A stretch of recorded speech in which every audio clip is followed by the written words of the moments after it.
All right.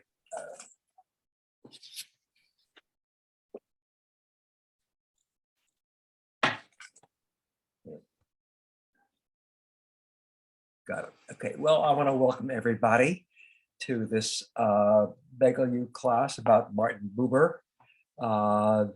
It will be in 4 parts. I'm going to do a kind of a lengthy and maybe kind of personal introduction about Bouber and his background and how I got interested. And then we'll go to a PowerPoint, which I put together with some photographs, but also some sketches, which I did because I'm a strong believer in teaching through visual means too, because I know that I'm very much a visual learner, lots of us are, but the combination of the two, I think, really kind of cements understanding.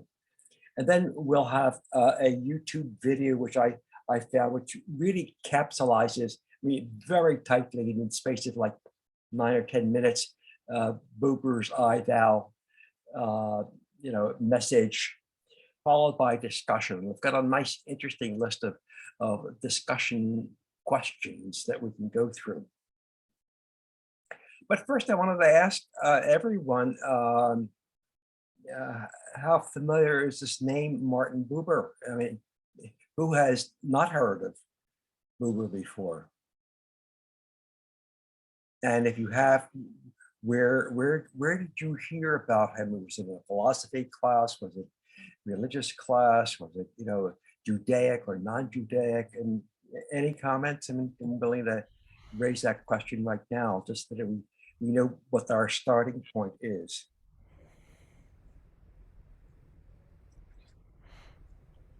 I remember reading Martin Bouber, I Thou, in college, but I don't remember the source or why I did. Every now and then I would go to the library where I went to school, just peruse the shelves and grab a few things off the shelves almost at random, or a name that I vaguely recognize, but it goes back a half a century, what I'm describing.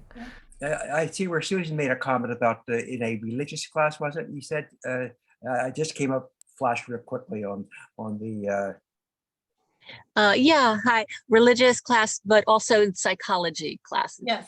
Okay. Me too. Which is kind of interesting because we picture Martin Bouber, especially that picture on the I Thou I It book, which was really like a breakthrough kind of thing.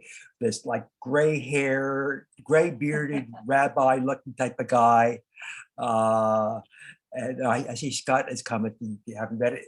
I have a picture to show you early on of him as a very dashing, handsome young dude. So it'd be interesting to see that contrast. So a little bit about where I come from. I've got my own peculiar, background of being raised in an Orthodox family, and I don't recall Bouber ever being mentioned. And I did pick up maybe like 15 years ago some of his books and started reading through, and I really had trouble like understanding it. I remember discussing it, and I remember one of our members, and I don't know if we still remember, but Deborah Barsan's husband, Mark Bagel, a psychologist, he and I had a discussion, and he really helped crystallize the essence of that. That gave me the impetus to read further, to understand. But I come from a particular worldview, and one is we strive to be rational. We just want to make good sense of things, but we act primarily on our emotions. We have a psychologist here, or a couple of psychologists here, that do we know when we act, irrationally? Sometimes that's an issue, and there's a body of learning to be had. So we have these emotions that really drive an important part of our existence, that we don't fully understand. Scientists looking to understand mechanisms of that with the fMRIs and things like that, but still it is clouded, to me, clouded in mystery. So what is that source? So we live in a time when civil and respectful discourse is in short supply. Just pick up the paper. I see smiles, of course. It's horrendous time, but that doesn't mean that it's new stuff. It's always been going on. It's a little bit at a heightened point right now. And what do we do about it?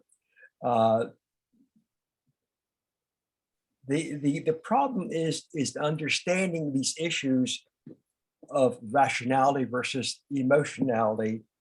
Is if we downplay science, it can lead to disaster. What's global warming, for example?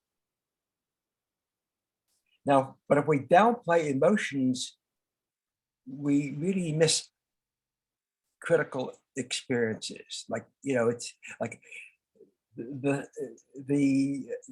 I've attended some classes where we have, very good scientists who won't touch subjects that are close to psychological study.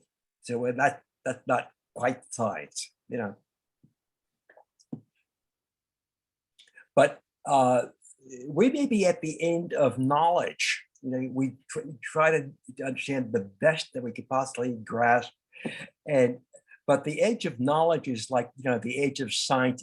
It starts bordering on what we might think as mysticism.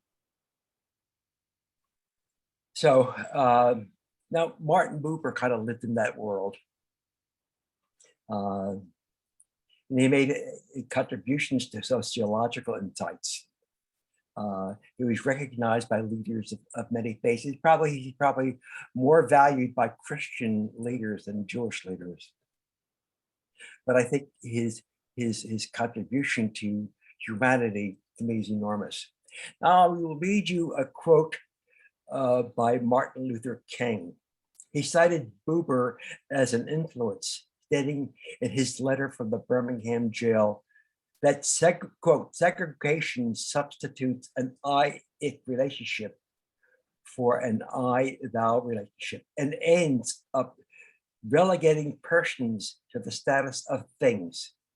So segregation is not only political, economically, and socially unsound, but is immoral, immorally wrong, and sinful. Powerful word by a thought leader like King. So I'm no expert. I'm an amateur, whatever. But I want to make my case, and what I'm hoping for is that my own background as a designer, to help simplify and visualize, will help cement an understanding of these concepts. Now, a little bit about his background, and I relate to it. At age 14, I read that Martin Bouber took off his tefillin. That's about when I took mine off. The tefillin ritual did not speak to him. He needed more. He needed intellectual training to better understanding his world, and thus became an academic student delving into philosophy. He possessed a strong calling for education. Now, the similarity there ends. It wasn't until after my retirement years that I really started digging in more, because I was busy, in the workaday world. Now, German Jews, although he was born in Vienna, he lived a lot of his life in Germany.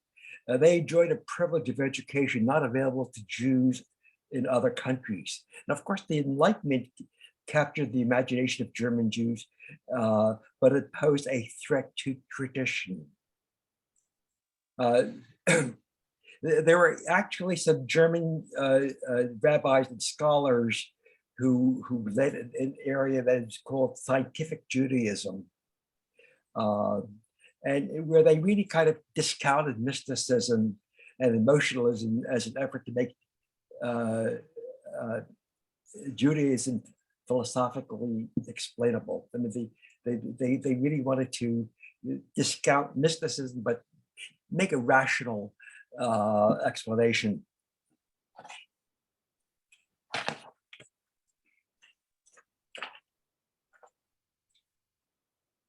So at the same time, Hasidim evolved in Europe, and it was really the counterpoint to the Enlightenment. And there were two different worlds. Martin Buber, although he strayed to some, he was in an unprotected world, and in the Germans, like Germany developed Reform Judaism, for example. He didn't get excommunicated the way Spinoza did. But he developed an interesting relationship to Hasidim, and he found new things about it. Now, I'm going to cut some of this short because I think I'm getting too detailed here, but he was born in 1878 and died in 1965. He lived in first in Vienna, then in Germany, and then in the United States, and in Israel. And he died in Israel. And he wasn't always liked in Israel because he was very much a Zionist, but he felt that Israel was there for everybody, and he didn't get along well with the early Zionists. Anyway, I think I've probably done enough introduction here, and I'll get back to some of this detail. Let's do the PowerPoint, Jerry. And we have, I think it's like 18 or 19 slides. Let's start from the beginning. Yes, okay. Okay. All right, so Jerry, I'm going to ask you to advance it when I ask you to, because I don't control it here, and I really appreciate Jerry's help because it's a little complicated for me to try to do all this at one time, and it's wonderful to have assistance. So here we have, and these are sketches, by the way, that I didn't do. Most of them I did for teaching at the shul school. A couple of times the rabbi had asked me to teach some of the post-bar mitzvah kids, and I developed these things. So we have on the left you, and we have a circled figure, not you. Now we have in the second row an object, an experience of writing, and here is the tree, which is an object or experience.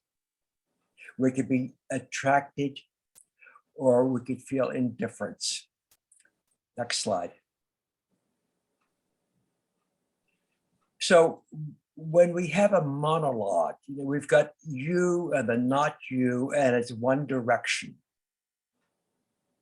And in the second one, we've got the other speaking as also one direction.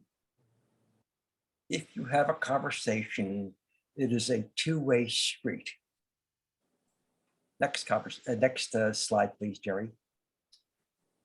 So if it's an I-it relationship, and we live in the world of I-it, it's I, and there's an apple for me to eat. It is I, and there is the other for whatever use. It could be my employee, my maid, and it could be I riding, and I use my bike. Next. What Bouber starts to use is the word dialogue. So we have I and not I. And it is verbal, but it's not just verbal. How do you see someone? Are you looking in their eyes? What is your body language? What are your subtle cues? That is the beginning of a different kind of exchange between two. Next, please. So further expand that. There's that dialogue and there's that spark between I and not I. If it's just a conversation, I could be looking at the, one person could be looking at that quarter on the ground that I'm going to pick up soon. Or I might be thinking about running away from this conversation. How do I disconnect? Or how do I, how many times do you hear about people saying, as we're having a conversation, concurrently thinking about my rebuttal? Next, please. So if we have a relationship, I can give attention to the music, to its quality, to its originality, to its creativity, and it grants me a gift. I could be, as I mentioned in an earlier sketch, I can be looking at the tree and admire its beauty, admire its color, admire its structure, admire its setting, or not have a relationship. That tree is a log and I could burn, I could be warm, I could make a table out of it. But it's not to be discounted, because you don't have commerce or institutions or government without making use of things. So there's quandary there.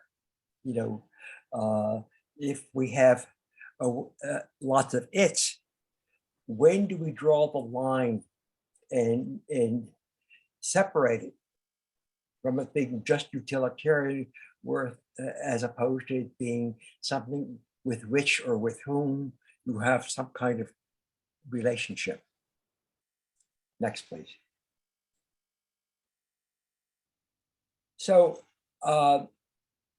Bouber uses the word hallowing, which I studied carefully and tried to distinguish, and I'll show you in the slide, between holy and hallow.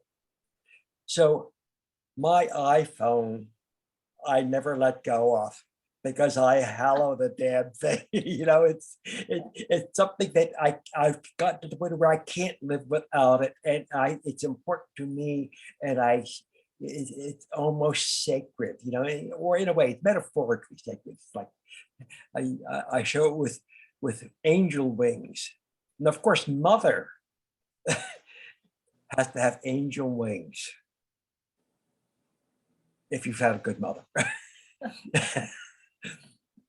There are cases where that isn't true, but somehow, at least the idea of my mother protects, my mother is there, my mother never turns me away, I can rely on mother. Other ideas, my poem, my sonata, my painting, I value, and I hold that up in a special kind of category. It is above, and that is a process of hallowing. Next, please. Okay, so that this is a more recent slide. I just did this especially for this class. When you have the Sefer Torah or the prayer books, it is considered holy. Your tefillin, it is holy by its nature, its intrinsic character. We are told, or maybe believe, it is holy. Or you could say, to me, I hallow this. Why? Because I choose to make it hallow. It is a verb, it is an action by a human being. Holy is an adjective that describes devotion, exaltation, or belief. It's not being critical, but it's a different kind of action. And what Bouber is saying, it really takes the will and the intent of a human being to create a relationship of respect and of honoring, of equality. Next, please. And that's his dialogue. It's really kind of a repetition of what I had earlier. There's a sacred space there. It's a hallowed space. To Bouber, It's a hallowed space. And he goes so far, and I don't know if I did a slide on that or not. He's saying God is in that bubble. That when I'm with my darling wife, and we have a lovely relationship, and it gets better and better, there is a hallowed space here that joins us with love and respect.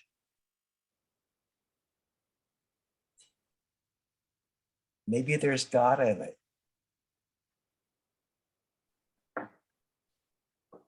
Next, please. So I just looked up the definitions. Verb, to make holy or to set apart for holy use, to venerate, bless, consecrate, sacralize, sanctify. Holy, it's an adjective, exalted or worthy of complete devotion as one perfect in goodness and righteousness, divine. Part of, to make it more personal, as soon as I was old enough to leave home, not only did I take off my tefillin, but I got rid of Judaism because it was all declared for me. It was not something that I saw, appreciated, and taken in by will, which I do now. Big difference for me. Next, please. So in my research, I found some very interesting things, and spiritual direction is being taught at the Reconstructionist College. I spoke with Rabbi Diana about it. She had not taken that class, but I know that Rabbi Sandy did. But spiritual direction comes from the Christian, training institutions, and it's really a very valid and interesting training of how to minister to people. So this was a quote that I found from somebody studying spiritual direction. Lately, I find myself experiencing God even more than believing in God, as that phraseology better expresses our relationship. Yes, I have a relationship with God. God is in the mix, in that in-between space. Next, please. I'm just repeating that again. We can move on. I think we covered that enough. Next. And isn't this interesting? Here is a German stamp of all places that honors Bouber. I came across that and said, wow, wow. Next, please.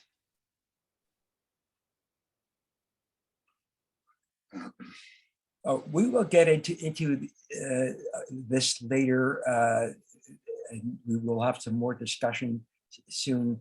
But just a little bit more background. Let me just check one time.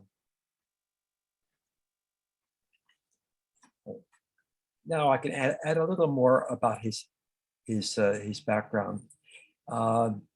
He was born in an Orthodox Jewish family in Vienna in 1878, and it's been part of his childhood there. He's distantly related to Karl Marx, Felix Mendelssohn, Helena Rubinstein. He wanted to know, and did not dismiss Hasidism. He found within it ideas overlooked by rational scientific pursuits. He found emotional mechanisms of language that explain relationships with unanswered questions of our existence. Subtle language differences helped to define the nature and potential of human relationships. He read Kant, Kierkegaard, Nietzsche, inspired by the study in his doctoral work on Jacob Boehme, the German Lutheran pietist who influenced the Anglican mystical William Law and John Wesley. He became an editor of Die Welt, a Vienna-based weekly newspaper in the Zionist movement in 1902, although he later withdrew from the organization work of Zionism.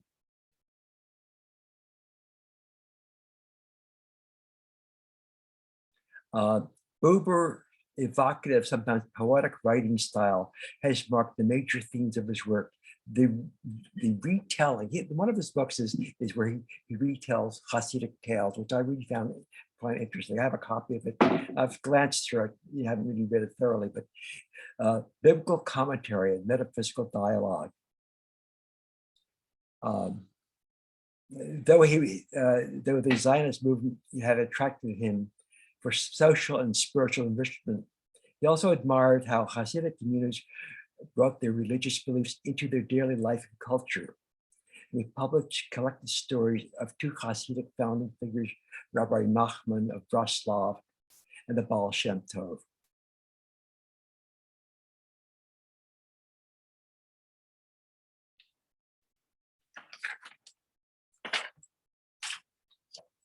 So he had an interesting personal life. As I said, he born in Austria, but lived mostly in Germany, then in Israel. He lost his mother at age 3. I don't know what that means, but usually that's very traumatic. And how did he lose her? She deserted. Ah. What's that about? I didn't read about that, but he was a Zionist, but had his differences with Ben-Gurion.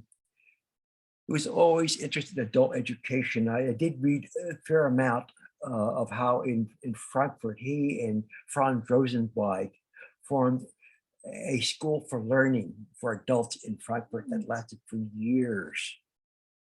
It was very thriving. Also, I was struck how he had married a Catholic woman who converted, but lived a very happy life and raised a family. He died only in 1965. So I want to do that 10-minute video, and then we'll have our discussion. It's really a recap, but it's done in a kind of funny way. And I think it'll kind of summarize this and help us get started on our discussion. So Jerry, if you'd be so kind. 10 minutes. Thinkers in the existential tradition tend to have a reputation for being atheistic and individualistic. However, the Judaic theologian and philosopher Martin Bouber would be a clear counterexample on both scores. By far, Bouber's most famous work is his short, semi-poetic work, I and Thou, which was originally published in 1923. I and Thou is an example of what is sometimes called dialogical or dialogal existentialism. The word dialogical is used to describe Bouber's philosophy because much of it revolves around the way we address each other and the world more generally. We, of course, address each other in explicitly linguistic ways, but also in terms of the general presence we offer up to each other. Bouber notes that this plays out in 3 main areas of life: our relation to nature, our relation to each other, and our relation to spiritual life. However, perhaps at first, it's easiest to think of how we speak to each other. For Bouber, we speak to each other in one of 2 primary ways, which for Bouber are denoted by 2 basic word pairs. One of these 2 word pairs is called I-it, while the other is called I-thou, or I-you, depending upon the translation. Let's take a minute to look at the I-it first.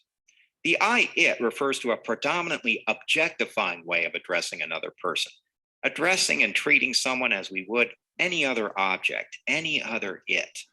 For instance, the I-it is the way that we typically treat each other in terms of practical necessity, manipulation, and means-ends instrumentality, in terms of using and experiencing, as Bouber says. That is, in terms of either an externalized out there way of addressing each other or an internalized in here one. According to Bouber, we speak the I-it with only part of our being. It's only a partially engaged way of addressing another person. Furthermore, Bouber notes that the primary temporal modality of the I-it is the past.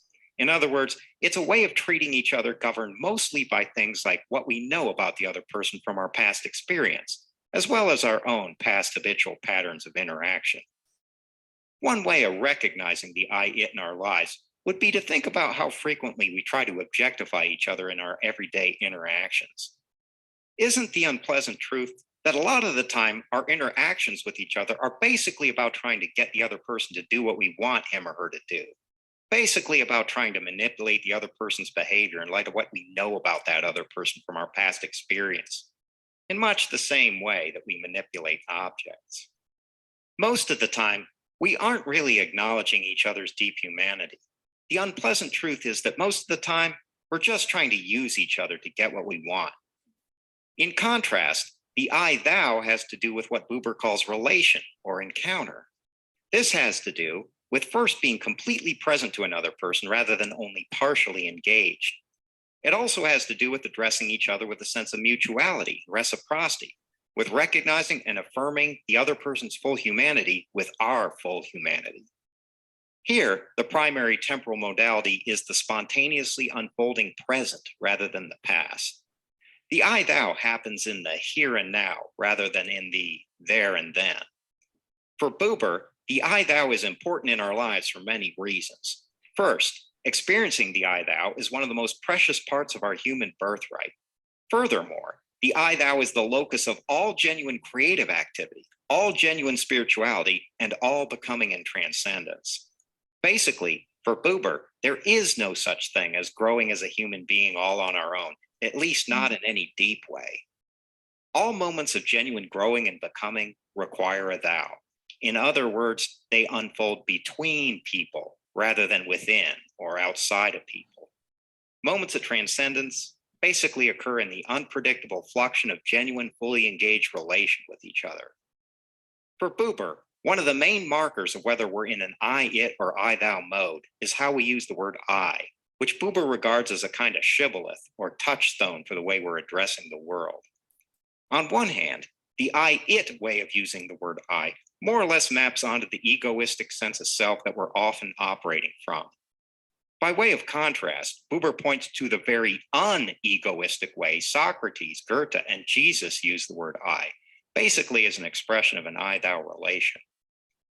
Of course, at this point, it's probably tempting for most of us to wonder about what we can do to have more I-thou moments in our lives.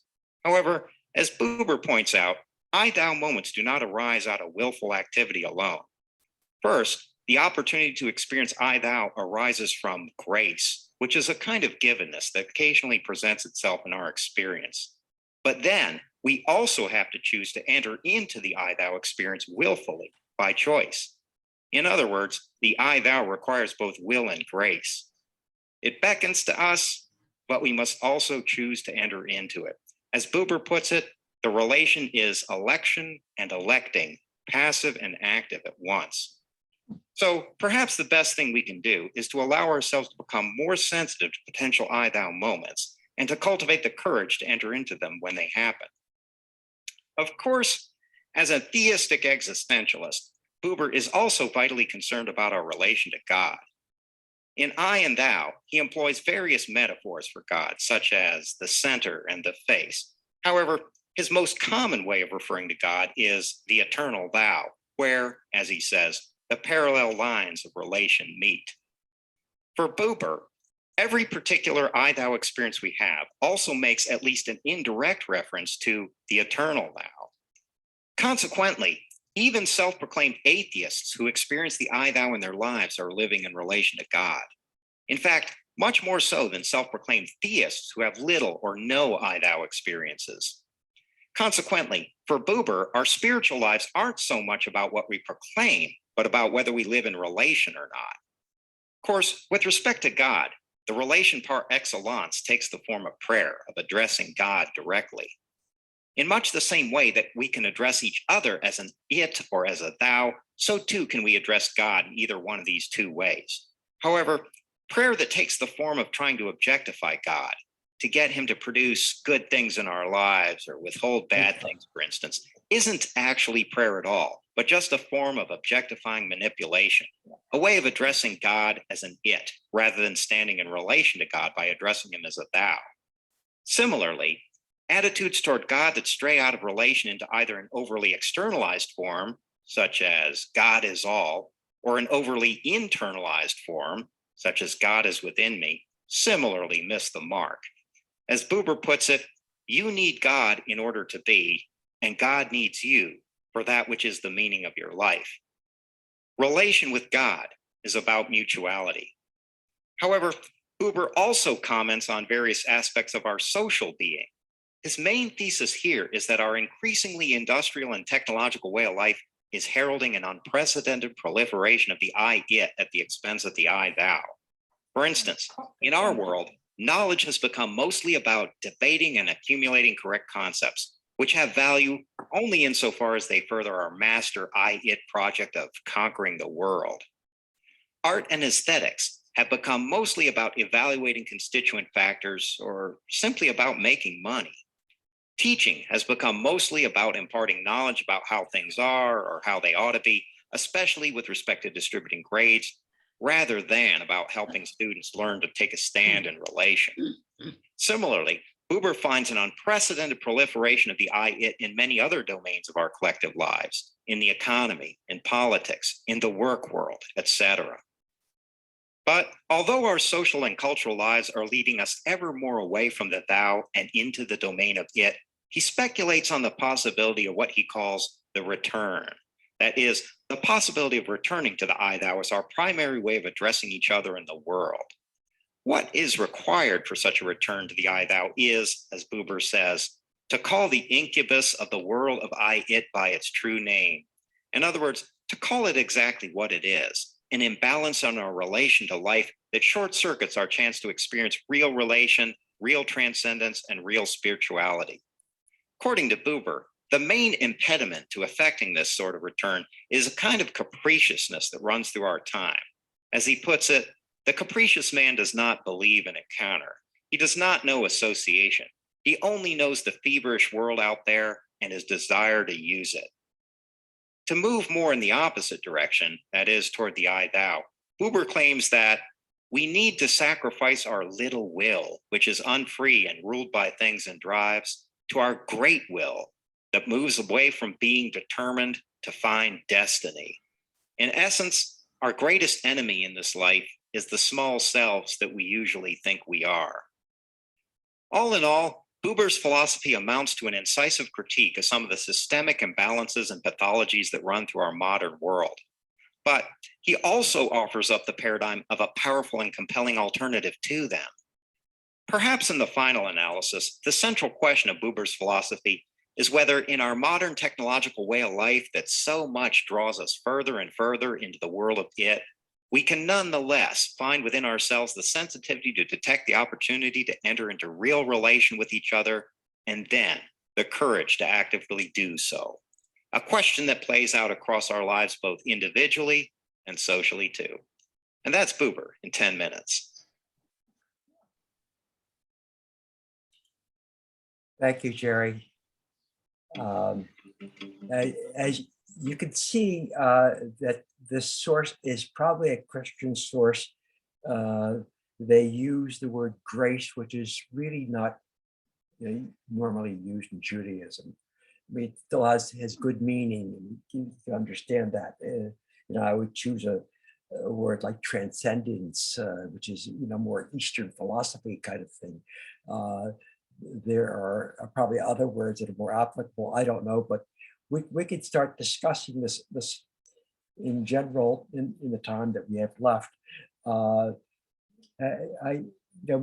We've seen lots of examples. We can already start thinking about I-it relationships, and they're just around us everywhere.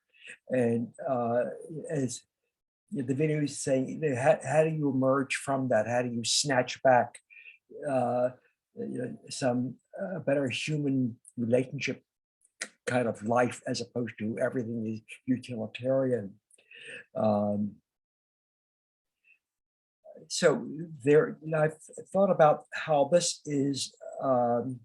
There are different spheres of thought about this. One is in the global sphere. For example, in environmental issues or social justice, economic issues, racial, religious, gender issues, diplomatic sphere. Just yesterday, I saw an interview with Anthony Guterres I forget the name of the interviewer. Anyway, he's the UN person who managed to start in the midst of war in Ukraine, to start the shipment of much needed wheat to try to prevent massive starvation out of Ukraine into the rest of the world, and to also get deliveries of fertilizer from Russia to all the places that need that. None of that happened until after Guterres went and sat down with Putin. Guterres went and sat down with the president of Ukraine. And after he managed to negotiate with them, probably with no publicity, it happened. That's a different thing than what we see with all of this gotcha news. And he succeeded. I hope he could do more. I mean, I hold that up as an example of where you don't corner anybody. You appeal to them, you know, in a world basis. Now, the other area that I see is in relationships, spouses, partners, siblings, parent-child, friend relations. And I think there are particular things about love relationships. You know, every love affair starts with I thou, and then what happens? You know, too often it becomes transactional. And then, you know, then it becomes a matter of, you know, you didn't give me enough, or whatever it is. Certainly in marriages, they almost always have role division, or let's say cash divisions. My wife loves to cook, and I sometimes step in and do the dishes, you know. But over time, does that division become a power issue? I've had people tell me that every marriage must have a dominant person. I don't believe that, but you know, what do you think? At any rate, I want to open up this as a discussion on any one of these issues, either relating to examples of I thous and how you cope with that, or how it relates to you either in global areas or in personal areas. And I invite you to start. Let's hear our thoughts.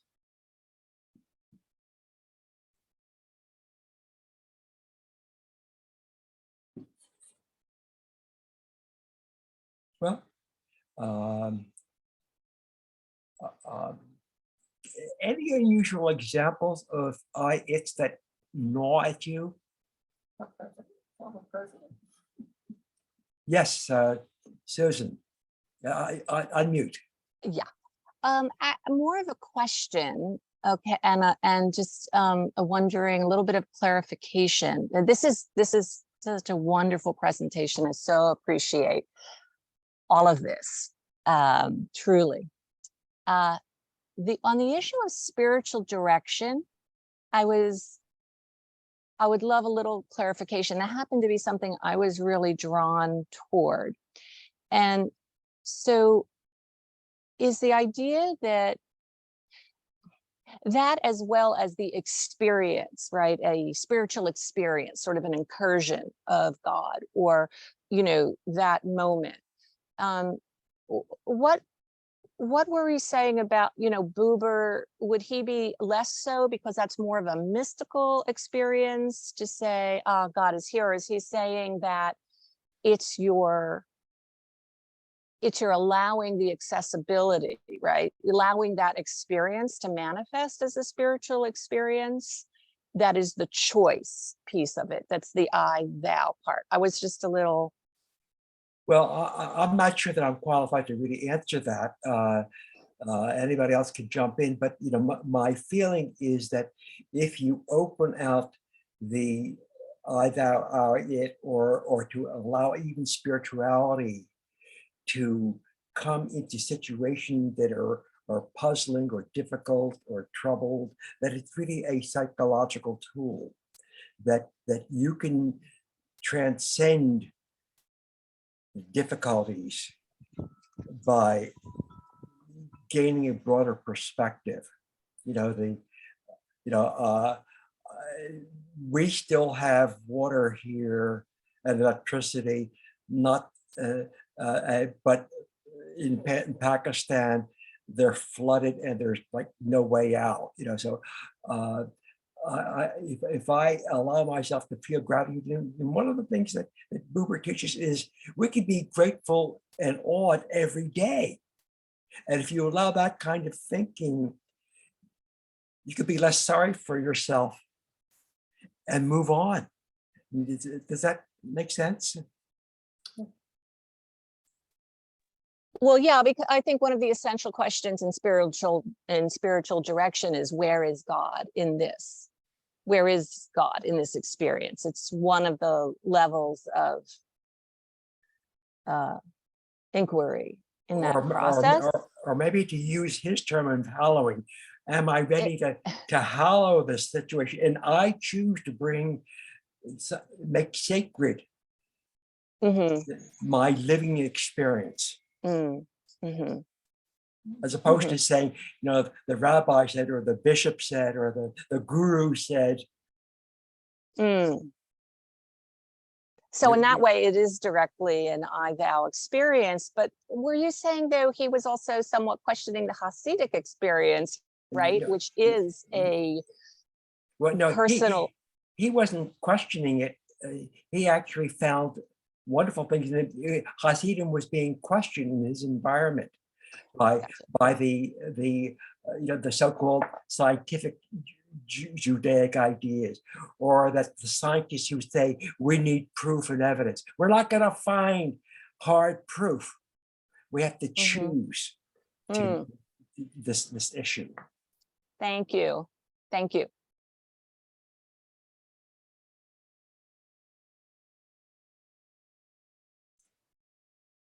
What about in relationships? How do you make that work in marriages? I mean, I think that's an interesting one. I mean, people grow in different directions. They, sometimes things get better, some things get worse. And I mean, we have in our society a lot of, divorce, and that includes me. I finally got it right.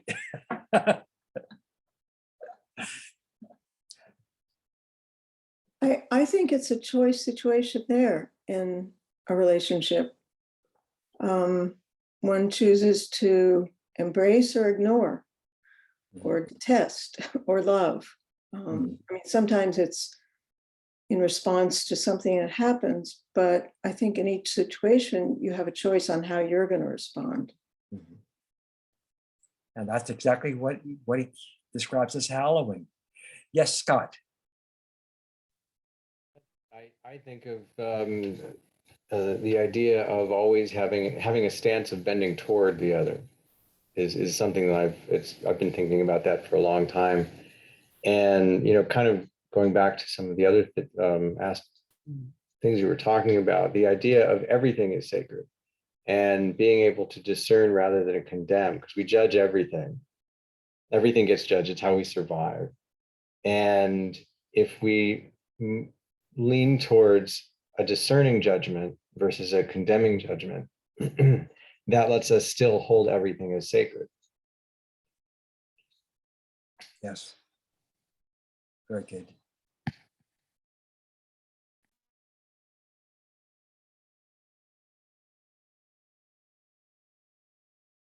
What about parent-child? Yeah, go ahead. I'll ask Scott this. You know what I found interesting? Is it muted? Yeah, I haven't read Bouber since college, and Abraham's been doing this.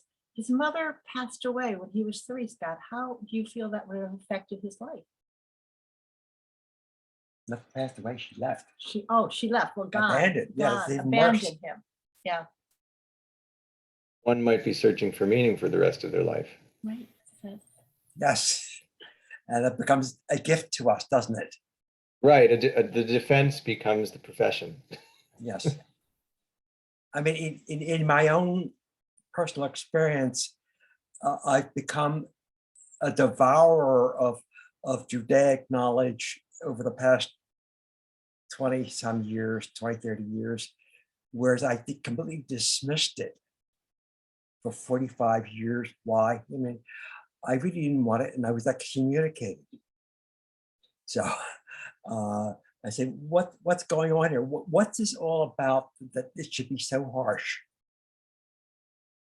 I myself, when I was about 16 and was going through confirmation, I wrote my speech for the confirmation, and a couple of points that I put in there that, if any of you read it, would seem trivial and probably funny. The rabbi said, there's no place for this in there. And he swore at me. I've never been sworn at anybody except my wife, who's a rabbi. And that is only on special occasions. But, and that really put me off for a very long time. I always had it was always quite a bit of a rapprochement with Judaism. And I always had Seders, and there's certain elements that have always been there. But as far as any kind of practice or spiritual connection or direction in the spiritual realm, had none. And it was literally, and probably nobody knows this, I was starting to dip my toes in the water again about a year or two before I met Diana. So the world was like, you want to dip your toe in the water of maybe learning about Judaism? Here's a rabbi. Yeah. So You did the same thing. it's something I still wrestle with, but Yeah, me too.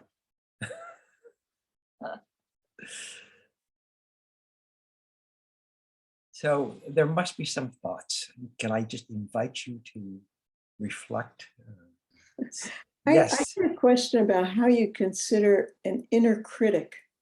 Is that an I-thou relationship or an I Interesting. relationship? That's a good one. Now, we have a couple of psychologists here. Can I turn that over to you?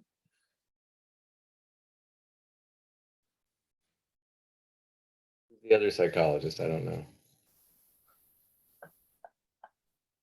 Well, Susan. Well, not a psychologist, but There, an LPC. all good. I think it might depend, Nancy. I'm thinking it depends on what that conversation, if it's a dialogue, right? If it is actually manifested in an experience of the critic and the other self, because the critic can sometimes be protective, or often is. I think it depends, right? If it is unidirectional, and oftentimes maybe in the beginning of a process of discerning the critic before there is a dialogue. So I don't know, somebody else might have another opinion about that, but I think it might depend on where you are in that process of discovering an inner critic and the dynamic that goes on between that part of yourself and other parts of the self. Mm-hmm. Yeah, either there's a conversation or just a monologue. Well, let me add to that. I mean, being your best self is really looking for a good outcome as long as it's not destructive. I mean, we study, we learn, we see, how could I amend what I do? How could I, be more supportive? And as long as it doesn't become a yoke. Mm-hmm.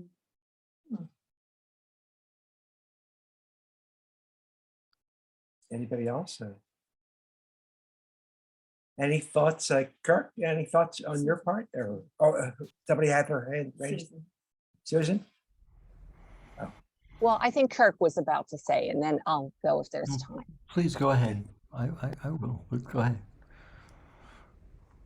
I'm just taking it all in. It's very, very rich.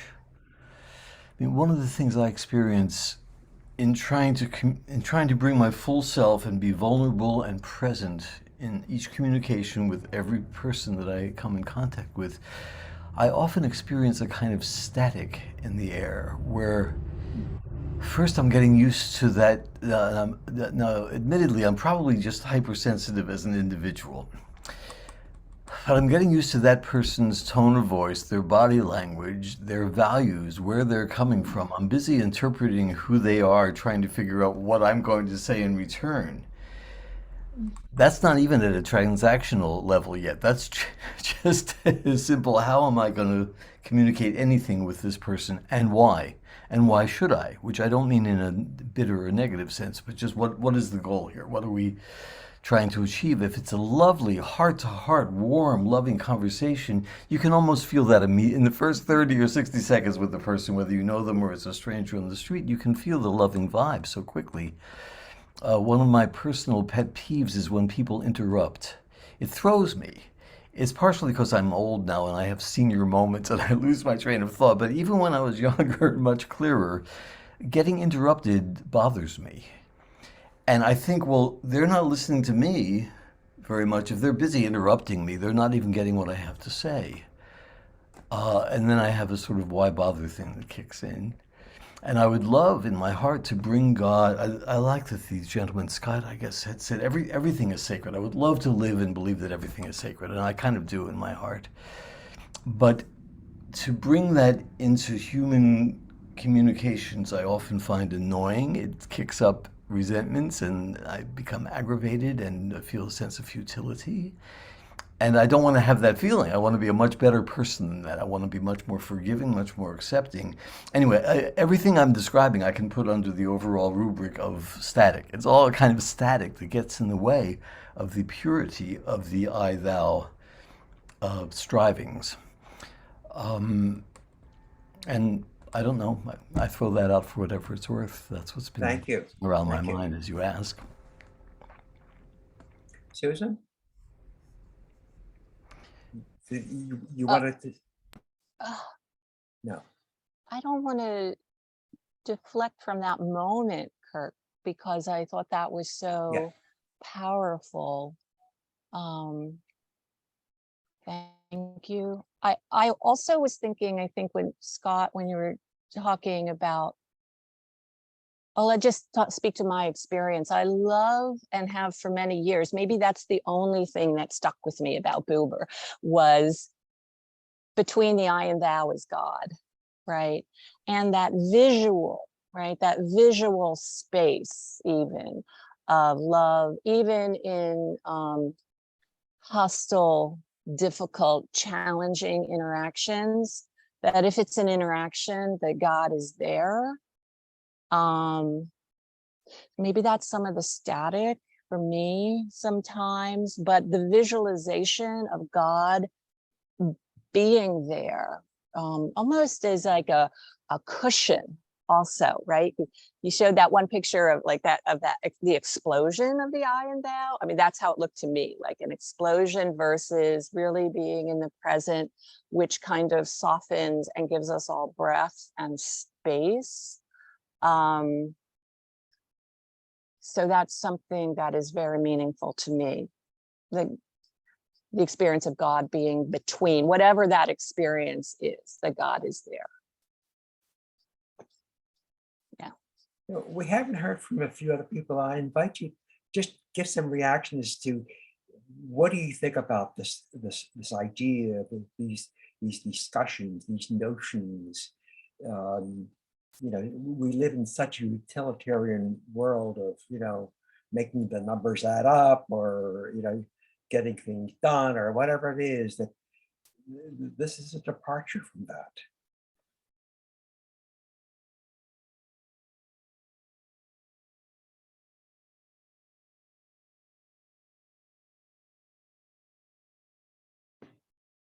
Well, this morning in our Elul talk, we were talking about doing the same old thing and being in the same old rut. And how do you get out of that? Until one person said, there's some comfort in being there. There's comfort in waking up in the morning and having a cup of coffee. You know, so that I think part of this is we can't just say I and it is, I hate to say bad, but you know, we don't want I and it. We want I, thou. We need both, and we need to merge them together and to find that soft spot where we can do that. I love coffee, and when I sit down in the morning with the New York Times in real paper, not electronic, with my cup of coffee and my cat by my side, I am feeling in a spiritual moment. Yeah, right. Scott, you had a Yeah, there's one thing, just thinking about what Kirk said earlier and then relating to what you just said. There's this notion, and if there's any engineers present, Abraham, this idea, an idea of signal noise theory. I don't know if anyone's familiar with that, but if it used to be, I think in radio stuff and various areas of science, like what is the signal you're looking for versus what is the noise, the background noise or the background noise, the distraction. And so what you're talking about, Kirk, is so, I mean, that's everywhere. In everything, in fact, in any kind of conversation, what's the signal I'm looking for? What's the noise? And it happens for me with patients all the time. What's the bluster? What's the real serious part? And Abraham, what you were just talking about is, so I do the same thing every morning also. I make 3 eggs and I have some sort of carbohydrate afterwards. And there's, I think a word that gets thrown around a lot is mindfulness, and it's thrown around a lot in Western medicine, and it's used in Eastern philosophy and some religions. And I think it is treating everything as a thou. When I make my eggs, I pay great attention to the oil in the pan, and there's a sensuality about it. And there's the presence everywhere. And yeah, sure, we get lost, or sometimes it's just make the coffee and have the coffee and not really think about it too much. But there's also forgiveness of the self that needs to happen. So discerning rather than condemning. yes, wonderful, wonderful. Thank you, Scott. Any other words from anybody else?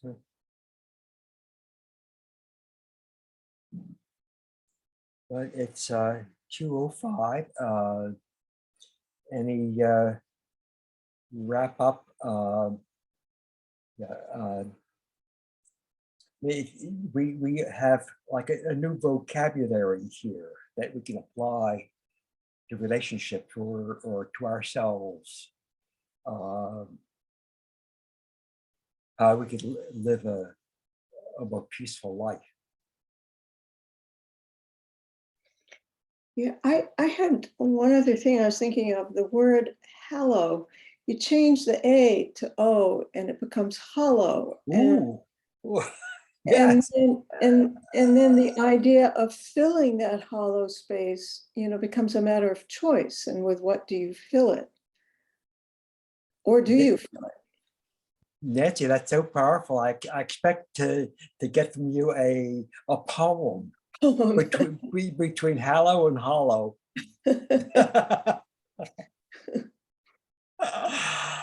Wonderful. Okay, I think although we schedule this for 1 hour 10 or 15,